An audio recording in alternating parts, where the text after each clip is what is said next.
I find it rewarding to work on challenging problems and to work in an area that you know you're having a positive impact on your community. My role at U of T includes both teaching and doing research.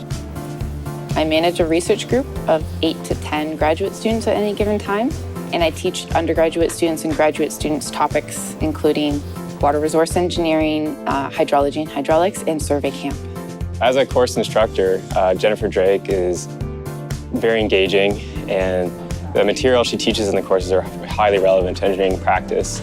I came to do graduate school at the University of Toronto, specifically to work with Professor Jennifer Drake because of her specialization in stormwater management and low-impact development.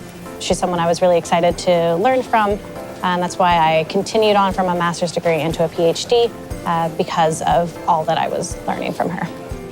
I love stormwater because it is such a challenging and often overlooked aspect of our municipal infrastructure. It's buried. People don't think about it. And the weather is so variable, our climate is changing, and the costs that we're willing to invest is actually quite limited, that it makes for a very challenging problem. She has been involved in something we have called Survey Camp.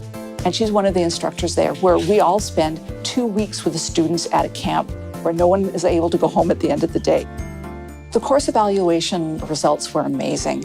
The students really enjoyed the way that she could demonstrate the activities that they had to do, explain why they needed to do them, and the impact it could have on the things around them. She's done a lot of work for so young in her career. She started as a prof right after her PhD, and she's had a very large group so far. She's raised a lot of funding. She's published a lot of very great papers. One of the things I love about academic life is it's not a 9-to-5 career. So you really can set a schedule. Volunteer work and community outreach is actually valued by the university because it allows us to show why academic institutions are important. And so it has allowed me to do mentoring and media outreach as a part of my job.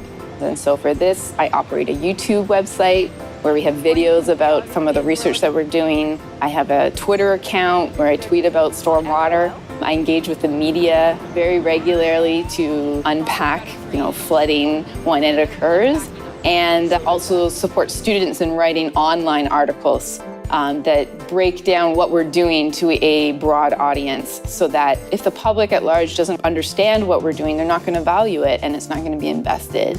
And we're not going to see our knowledge implemented. And so it's really important that we do this.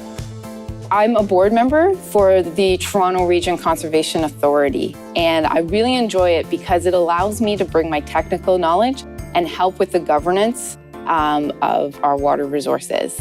She's really open to thinking outside of the box and thinking about how other disciplines relate to engineering and the kind of complexity that's involved in understanding green infrastructure as it relates to design, as it relates to construction, as it relates to policy. As an academic, the research that I do is meaningless if it doesn't connect to a broader public. I've really made it a point to make sure that I include not just academic publications, but industry-targeted and public-targeted communications.